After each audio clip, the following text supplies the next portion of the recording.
Joining us as he does each and every single Wednesday to talk all things SEC football as we look back on Week 8 and look ahead to Week 9. It's crazy. This college football season is flying by.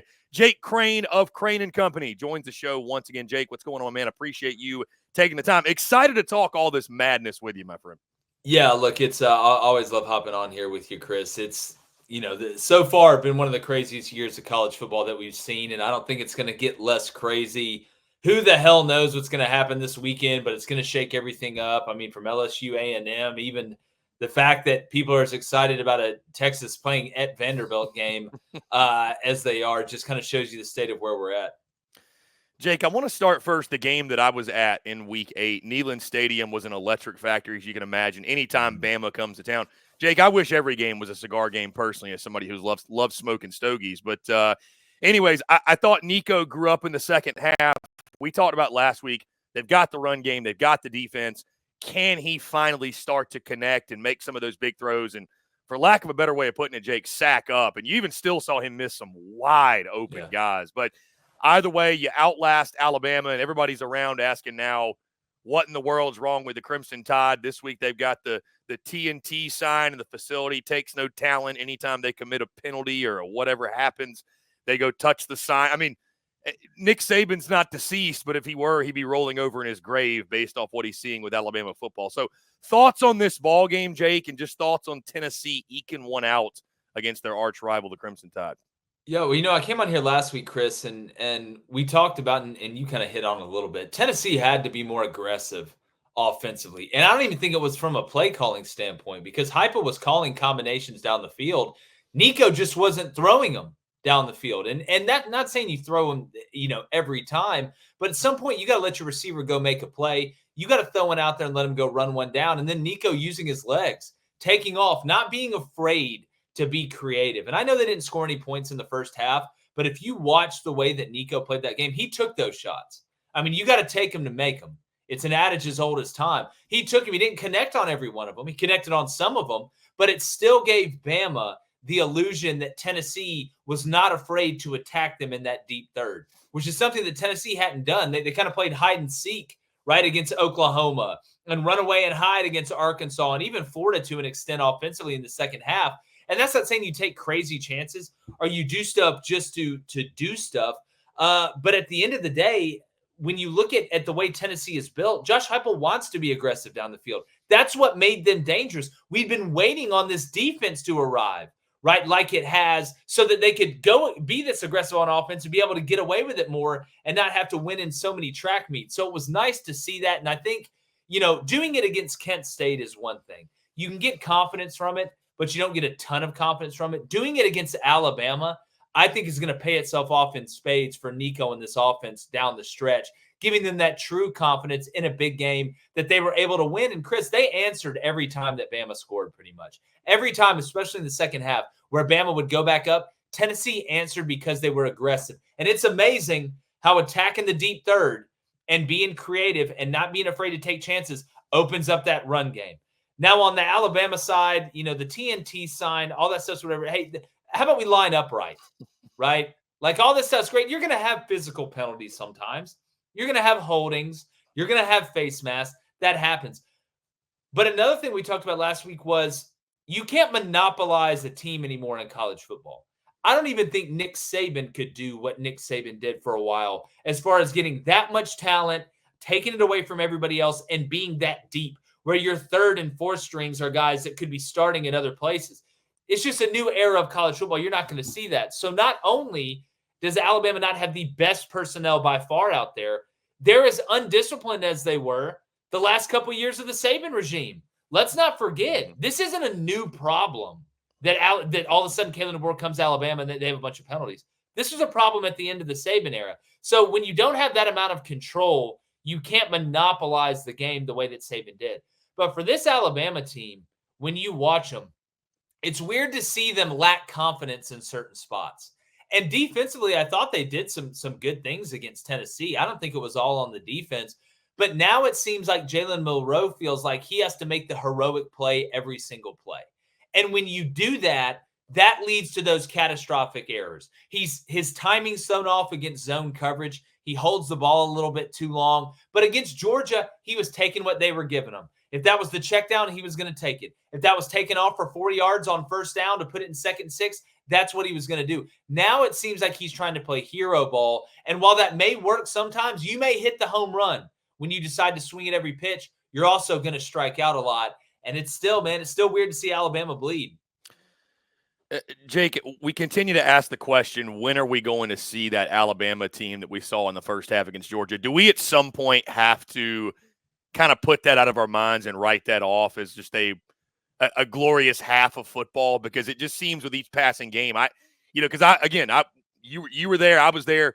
It is crazy to think what they've been since that halftime against the Dogs. But at some point, it's like, maybe that's just not who they were. Maybe that was just they got the jump on Georgia. They had a great plan. They were hitting on all cylinders. Like, that's not – maybe we should stop looking for that version of Alabama. Does that make sense? I mean – yeah, well, look, sometimes you look – the light catches you just right and you look perfect, right? You know those pictures you take where you're like, oh, my God, like I look great. That's what I look like?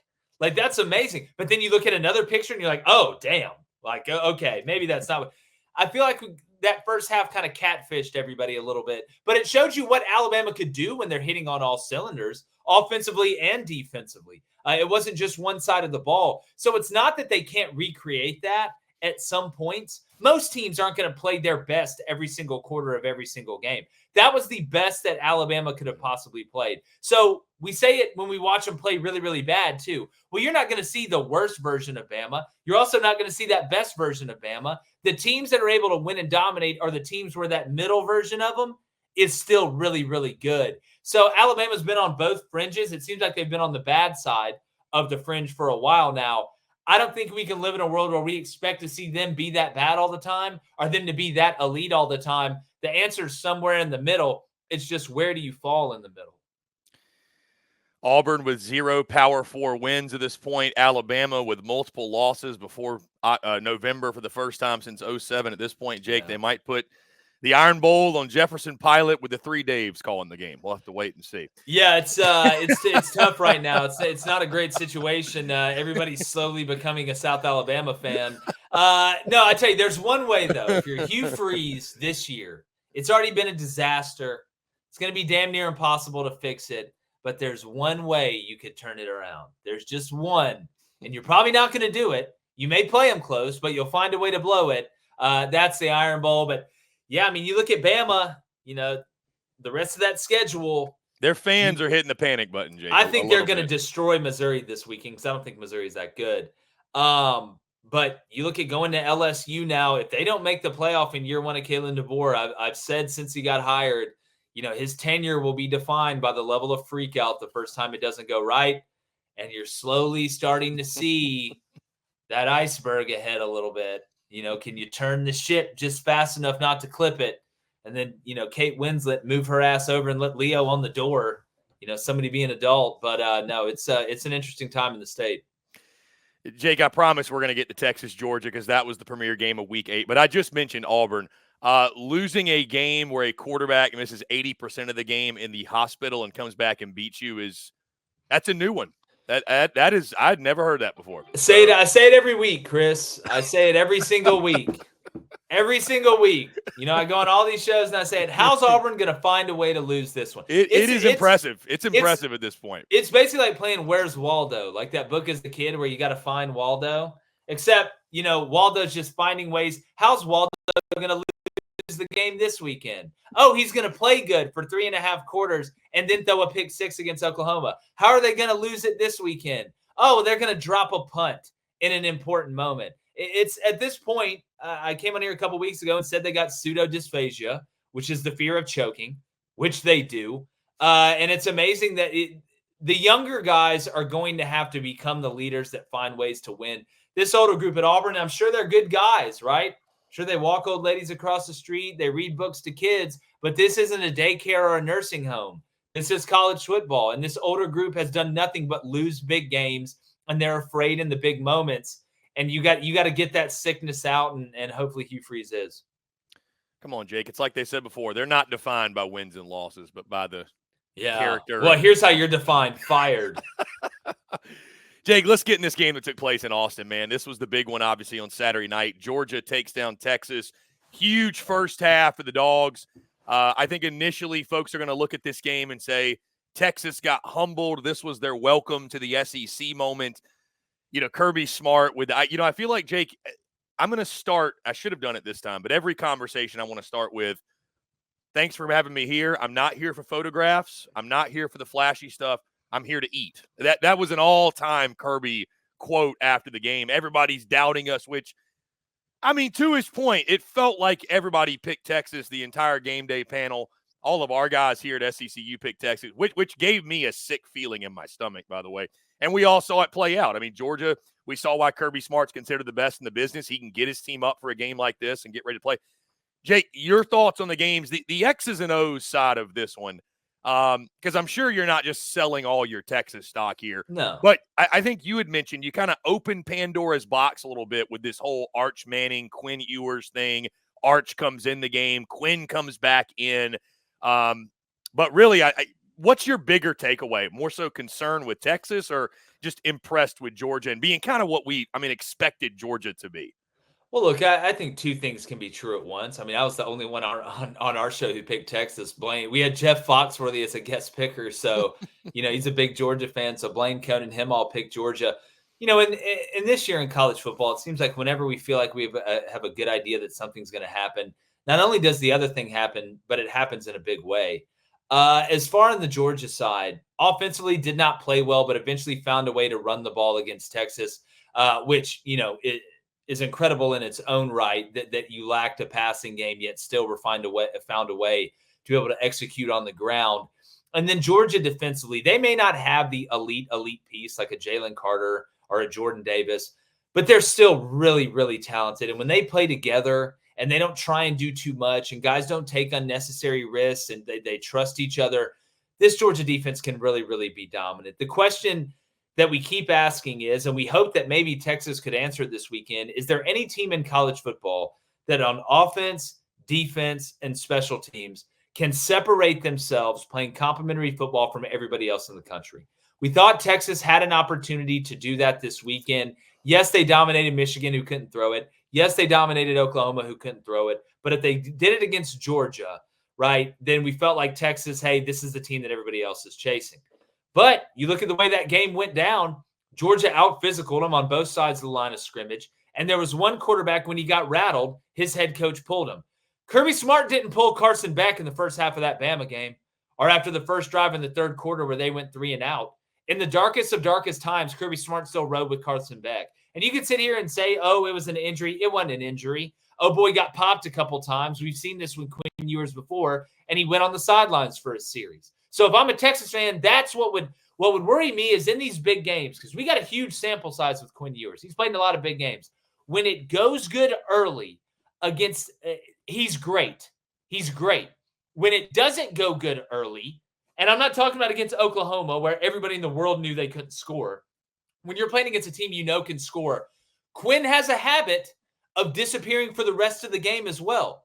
So if I'm a Texas fan, I'm sitting here hoping that we just start off all the big games good, because if not, Quinn really hasn't shown you the ability to do what Carson Beck did in the second half of that Alabama game. So I think we found a little bit of dysfunction in Texas, right? But when you look at Georgia, you're like, okay, they didn't play great offensively. Carson Beck turned the ball over, but defensively, they look like old Georgia. And if you're a Georgia fan, that should give you a lot of confidence, because I do think this offense is going to continue to improve. And Texas is pretty damn good on defense, too. Yeah, Jake, it's interesting. Looking at the box score, if you'd have told me that Carson Beck would have thrown 3 picks, no touchdowns, I probably would have said, yeah, Texas wins that game in a rout, but, didn't play out that way. So, again, huge win for the Dogs. Jake, before we move to Week 9, anything else that stood out to you from Week 8? South Carolina blasts Oklahoma, which leads them to fire their offensive coordinator. A&M squeaks out a win at Mississippi State, which A&M winning in Starkville, there's no such thing as a bad win there with their struggles. And LSU looked as complete as they looked all year. Yeah, I thought LSU dominating Arkansas the way they did and showing team balance. I keep going back to that complementary football angle, offense, defense, and special teams, and you saw it on display for LSU. That's why I think this LSU team, and we'll see what happens. Kyle Field this weekend. That's why I feel like this LSU team is better than the one from last year overall. Mm-hmm. Obviously, Jaden Daniels and them offensively were better than Nuss and them offensively. But as a team, even with the personnel that LSU's lost, they look more balanced, which gives you a better chance to win because you can win games in multiple ways. And the teams that win the most ways. I thought Illinois handling Michigan, kudos to Brett Bielema and what they're doing up there. But as far as the SEC, I wasn't shocked at the Oklahoma game because I know how talented South Carolina is on defense, especially the front seven.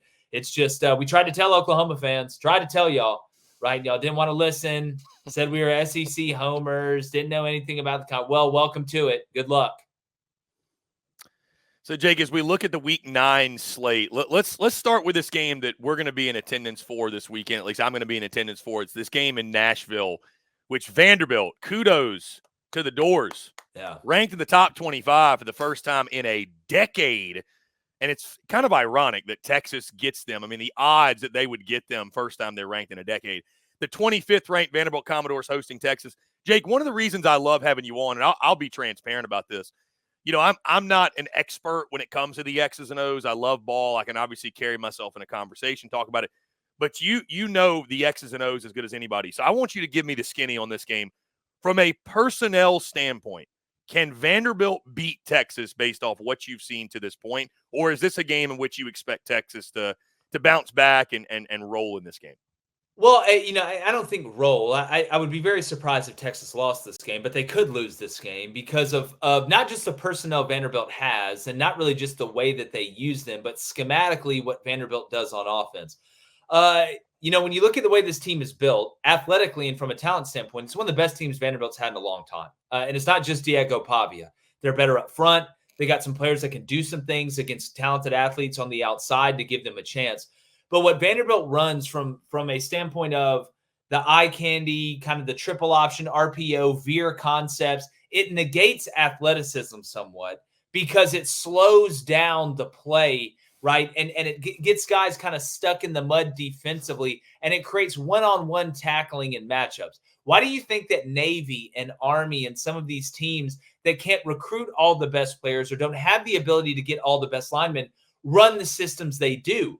Because it negates athleticism to a point to give them a chance because they can't line up and run pro-style stuff. If Vanderbilt wanted to just live in 10 and 11 personnel and try and run split zone only and power and counter, they may get away with it sometimes, but against the Texases and the Bamas and the Georgias, it just wouldn't work over time. You would get buried and you would have no answers. So what they do is they deploy a system schematically that can hit you at multiple places. It creates crisis and conflict at multiple positions at once. You got influence pulls. It goes against kind of everything that you've been taught. It's kind of what Sarkisian does in his route tree. It's bastardized, right? And when you do figure it out, it turns into a one-on-one tackle. So when you add the mixture of Vanderbilt having the best personnel, just from an athletic and talent standpoint that they've had, mixed with a system that negates other people's athleticism, and I'm talking about Vanderbilt's offense to that defense, it gives them their best chance to win. That's what Clark Lee is doing, and that's what his job is. So when I look at Texas, you don't get healthier the next week after you play Georgia. They're going to want to get back on the horse. It's easier to play better coming off a loss than it is off a big win because you want to go out there and prove yourself. But make no mistake, this Vanderbilt team does not need luck. This Vanderbilt team does not need to catch all the breaks. What they need to do is keep playing to their strength. Diego Pavia has to keep making the right decisions with the ball. The ball security has to be really good. And defensively, Vanderbilt is going to have to try and make Texas one-dimensional. And to me, that's taking away the run and saying, you know what, Quinn, if you're going to beat me through the air. Arch, if you're going to beat me through the air, and rolling the dice that way. But the formula's got to be somewhat the same. Vanderbilt has got to use time of possession as their best weapon because it's hard for your defense to give up points when their offense isn't on the field. That's what they did against Bama. That's what they're going to have to do against Texas. That's why staying on schedule, and the most important down in every game is third down. But this game, a lot of it is going to be first down.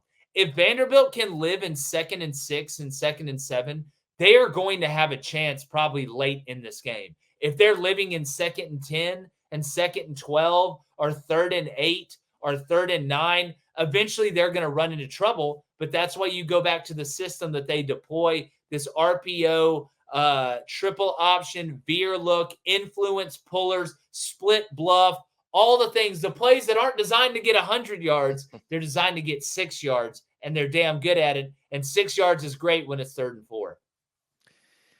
Jake, on a side note, I'm sure you've taken notice, 4 straight games for yours truly where the home dog has won 3 straight field rushes. If Vanderbilt does the unthinkable, they might ship yours truly off to Hogwarts and have me examined. Yeah, you're going to have to start teaching defense against the dark arts classes. Yeah. Hey, on Monday when the fake news came out of Quinn sitting out the rest of the year, I just kind of chuckled and said, "Don't tempt me. Don't tempt me." Yeah, no, all the Vanderbilt fans are just going to be carrying you around like a king while you're here. Oh, man. Like, touch my son. He's sick. He's sick. Let me bless you. No, it's going to be a fun time in Nashville. Man, I cannot wait to get there. My first ever Vandy game, by the way, so really excited. Man, turn up. Who'd turn have thought? Up. Hey, they won't be showing up in the 3rd quarter of this one, I can promise you. Like Diego Pavia says, Vandy, we turned. Oh, yeah, let's get it. Meet you at the library. Let's make flashcards. Jake, you mentioned that game in Tuscaloosa, Bama, Mizzou. This is one, I think we looked at in the preseason that potentially – I mean, if I would have told you, Jake, that College Game Day was going to Indiana, Washington, and not Alabama, Missouri. Yeah, exactly. Yeah, I thought there was a terrorist attack or something. You would have laughed me out of the room. This one feels very important for Alabama, just to feel good again. They sit as a 2-touchdown favorite. Was diving into some numbers. Saw some folks publish some things on social media, just some of the 3rd down numbers. And there are some numbers that bode well for Mizzou in this game. You already mentioned you've got Bama in a blowout. It feels like that's what they need, Jake. I mean, to really get off the schneid. And because these last couple of weeks have just been weird for fans of the Crimson Tide. They need something to feel good about. Look, this is like the rebound in dating, right? Like, you just got out of that long-term relationship, like you're heartbroken. You need that rebound, right? It's not for real. It's not going to last forever. You just want to feel good again, right? You just want to get back on the horse, enjoy it, right? Let the sun hit your face, have a couple drinks, get weird. Who knows? But as far as this game, look, I know Missouri only has 1 loss. I've got a lot of respect for Drinkwitz and what they're doing. Brady Cook, is still somewhat beat up. That the running element, him not being able to do that, I think is going to cost him a lot this weekend. I love their zone scheme, what they do with outside zone, the way they're able to mix it up, kind of elongate you on the line of scrimmage, create levels in your defense, and let that cutback hit. I just think all week people are going to be talking about Alabama, and they should, criticizing Kalen DeBoer and Alabama can't do this and making fun of the TNT sign.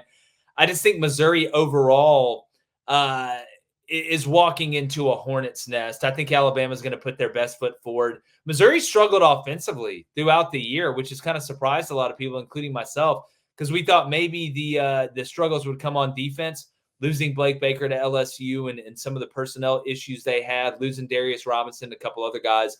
But I'll tell you what, they're going to fight. I know Drinking them will fight. They'll have a good plan. I like Alabama to cover this weekend, kind of get back up on the horse, and then get ready to go down to LSU. Speaking of LSU, Jake, let's go to that game in College Station. Woo! Just like we all expected, A&M and LSU are fighting for first place in the SEC this weekend at Kyle Field. Have you, by the way, noticed, Jake, that, and I'm sure you're familiar with it, but these two teams really hate each other. These fan bases loathe each other. Like, if you just go on social media for 5 minutes, and it is not your friendly rivalry. This is true hatred. Either way, Aggies and Tigers go at it. I think A&M is the home favorite in this game, if I recall correctly. Which way do you lean here? I lean LSU, Jake. I've been an LSU believer for a few weeks now, and in Blake Baker and that defense. Whit Weeks has maybe the most sauce in the SEC, and what he's doing at linebacker is incredible. Yeah, he is lost in the sauce. He's lost in the sauce. Those Louisiana boys built different. If Garrett Nussmeier can just, I think every week I'm just saying to myself, if Garrett Nussmeier can just avoid that critical mistake or mistakes, I like LSU's chances. But again, you mentioned walking in a hornet's nest, man. Kyle Field's going to be rocking. How do you see this one playing out, man? What's your feel in this one, A&M LSU? Man, I keep picking against LSU, and they keep showing up, and it's one of the few I miss. It seems did you pick Arkansas last week? I did. I picked Arkansas last week. I did. Hogs. So did Dave. So did our guy Dave. So look, I'm leaning A&M. This is a pick 'em. I mean, this is as close as it's going to get. I mean, when you look at the way this game is put together, obviously being in Kyle Field is going to be an advantage for A&M. That place is going to be rocking. They have lost there before when it's been rocking. Which Connor Wegman are we going to see? Which one are we going to see? Are we going to see the one that we saw against Notre Dame that didn't trust his injury and struggled?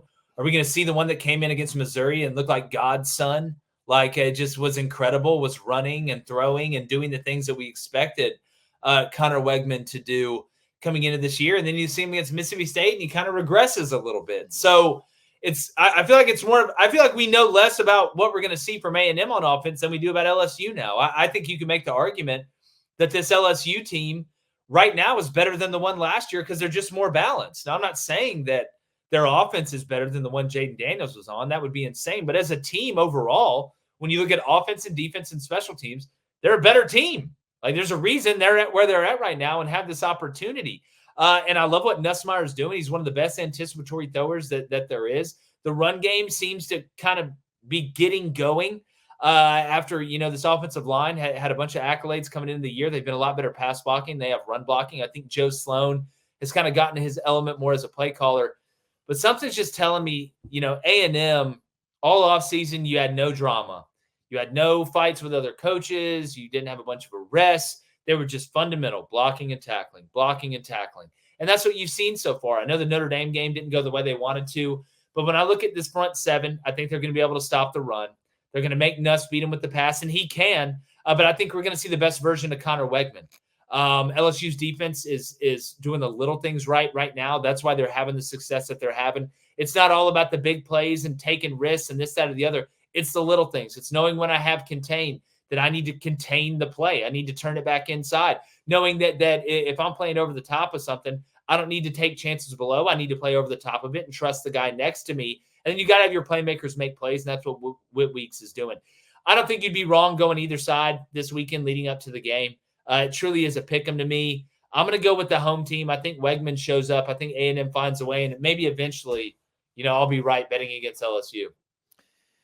Or, Jake, because what I've noticed is we're getting to the point in the season where fan bases start keeping tabs and saying, please pick against us, because every time you do, they start believing in the hexes and the curses and the jinxes and the – so we got a little bit of that going on too. This is going to be an interesting game today. Speaking of a game that is a pick 'em, Jake, a game that this is sicko viewing right here. Kentucky and Auburn late on Saturday night in Lexington. This is Kentucky. What do you mean? It's a 2.5 point spread. That's all I'm saying. Somebody has to win. Jake. Auburn can't win. They don't know how to win. Kentucky isn't doing much better. I know they have Kentucky has taken a vacation since the Ole Miss game. They are just nowhere to be found. That team, the Monstars, have sucked away their talent or something. What do I say every week? I said this about Missouri. I said this about Georgia. Here comes that slump buster. Here comes old Auburn. Old reliable. Those nines turn you down. Don't let them buy you a drink. Here comes. She may be built like one of the dwarves off Rings of Power, but she's got a great sense of humor. Her dad invented Twizzlers. They're rich, right? You'll feel good for a week. Auburn, the old slump buster, walking up to you, always says yes, right? You may not feel the best about yourself the next morning, but you feel better than what you did. At least you made contact. That's who Auburn is right now. Look, and all jokes aside, I hate it. I wish come in here and say, well, Auburn's going to handle business. But when the players that make the most mistakes have the C on their jersey, that means captain, you got to get this leadership out of here. And look, they're good guys. They walk old ladies across the street. They read, books to kids.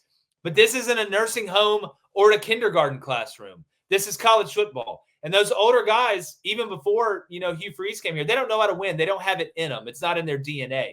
And that's why I think this younger group that Hugh Freeze, there's a certain type of person that they're trying to bring in these younger groups. They need winners. They need people that aren't afraid of the moment. They embrace the moment. And that's why you go play at places like Auburn and Alabama and Georgia. You want those big moments, but this older group, they just don't have it in them. And again, that doesn't make them bad people. It just makes them, bad football players at the end of the day. And I think Kentucky's just got more dog in them than Auburn does. Auburn will probably lead for the whole game, then find a way to blow it, or they'll just blow it from the beginning of the game on. So look, I've been betting against Auburn and with Army each week, and I've won each week. Army's off this weekend, but we're going back to all reliable. Give me Kentucky and the points. Never a doubt. Never a doubt. Pseudodysphagia, the fear of choking. It's all over Auburn's program. Get the older guys out. Get their ass out of the program. Get these young guys in here, the ones that want to win, that know how to win, and they want the moment. They're not scared of it. Pseudodysphagia. That has been that is the word of the 2024 season for the Auburn Tigers. Jake, before we move on, I want to ask you about the national slate too, man, because there's some great games. But a team I didn't mention, they're on a bye week this week, got a win over the Kentucky Wildcats, and somehow I glossed over it, the Florida Gators. I just want your take on, it just seems like Billy Napier, man, he's just hanging around. I'm sitting here looking at the schedule, Jake, and I'm like, okay, you got Florida State at the end. I'm like, Billy might screw around and be back next year. Like, what? If they go 6-6, how can you fire him? That's what I asked before the season. What's the number? If he makes the bowl game, Jake, they can't fire. If they beat if they beat Florida State and then win a bowl game, and is that the best thing for Florida? Is this worst case scenario for Florida? Is this the worst thing that could happen? Like, Billy barely hangs on. And then next year, and you got DJ Lagway there, and people are like, no, don't go, Billy, because DJ will go. I think the answer is that's the worst thing that could happen. I really think just in the long run, Florida needs to make a change. But if Billy goes 6-6 and they keep looking somewhat competent, I think you got to keep him, man. You got to keep him, and he'll survive yet another year. Sunbelt Billy around for another go-round. But you do got to give Florida credit. I mean, through all the negativity, the way the season opened against Miami getting destroyed, all the talk about Billy Napier, they've hung in there together, and they found ways. I mean, almost beat Tennessee the other weekend. They're fighting, and you got to give Billy and his staff credit for that. I just wonder, to the Florida fans in the chat, which would you rather have? Would you rather just burn down this year so you get rid of them, right? Have the revolution, take the king to the guillotine, whatever? Or do you want them just to hang around and maybe next year they can figure it out? I don't know. It's an interesting situation. Yeah, it's interesting, Jake, because, again, I talked to folks down there in Gainesville, and it's like that team is still bought in with Billy. Like, they are behind him 100%. They're playing for him. They're playing for him, which when you got a bunch of guys coming together playing for somebody, I mean, that's a lot more than – And you look at Florida State, disaster. Hey, I don't know if you saw, though, the kid – apparently some Florida State fan did eat the dog shit. So maybe. Look, sometimes a hero rises up. From the was ashes. It the same one who made the bet, or was it just somebody? See, it's somebody took the bullet for him. Go look at Barstool Florida State. They took the dog shit bullet for him. Yes. Wow. Yes, and this is like a real. That's you want to talk about like believing like in your team. He should get free tickets for life, free season tickets for life. I don't disagree, because that is I would not take that bullet. I got to be honest. On that note, Jake, the Week 9 slate features a lot of games outside of the SEC that are really exciting. I see you've got the Liberty pullover on. They got the big one against Kennesaw State on Wednesday night. No, Kennesaw sucks. Yeah, I know. They're only noteworthy because they are that build-a program in EA College Football 25. We got a big G5 game though. UNLV, Boise State. We got the Indiana, Washington. We got Notre Dame and Navy. What stands out to you from the Week 9 slate outside of the SEC? Hey, watch out for Navy. And I know what worries me is everybody. This is like in college basketball when the tournament comes around. There's like everybody loves the 12-5 upset, and they're always like, "This is the 12 that's going to beat the 5." And then the 5 realizes, "Oh man, this 12 seed may actually be good. We got to play good." And then it's another 12 seed that beats a 5 seed, not the one everybody thought. But this Navy team, along with Army, what they're doing with the triple option is kind of a little bit of a different flavor of ice cream. Still has many of the same principles that we've seen in the past from the true triple, but they've added a passing element. They're able to mix up formations. They're able to have a little bit more duality and a little bit more balance. And this Notre Dame team, I'm still not sold on them. You can say what you want. I'm not 100% sold on them. I think they're going to lose to one of Navy or Army. They got to play both of them. And it should be. I think the entire SEC is hoping that happens. Oh no! If you're anybody but a Notre Dame fan, right? You are rooting against. They got bid stealer written all over them. They're bid for stealer. sure. Because 10-2 doesn't get Notre Dame in with a loss to Northern Illinois. Right. As far as Indiana, what a story, man! I know Rourke's thumb's injured. They got to survive this game against Washington, but they're good. Like, you watch them run around, like they're big enough, they're fast enough, and they're really, really well coached. They're very disciplined. Fundamentally, they do really smart things. They're not elite at anything. They're just really good at everything. And in today's college football, in 2024 especially, I mean, that's a superpower in its own because nobody's really playing great complementary football. Indiana is. I mean, Indiana hadn't been this cool since Jimmy Chitwood was there. And I get, Kurt Signetti, mom spaghetti, vomit on my sweater already. He's like the cool dad. He really is. Like, you look at him, he may wear white Adidas, right? He may kind of look like Gus Malzahn, but when he comes and picks you up from school, he's listening to the new Drake mixtape. Like, you catch him smoking a J in the driveway when he thought everybody was asleep. Like, I don't know. He's got that cool dad vibe. It's a crazy time in college football. I tell you, Penn State needs to handle business at Wisconsin. I think they will. I think they're really dangerous. I don't think enough people are talking about Penn State. Jake Crain at Crain Company, always a pleasure. By the way, Jake, how are your bets doing? Are your bets as up and down as this college football season? I feel like it's funny. I'm seeing a lot of people that, at least I had a 2-week pocket that killed me.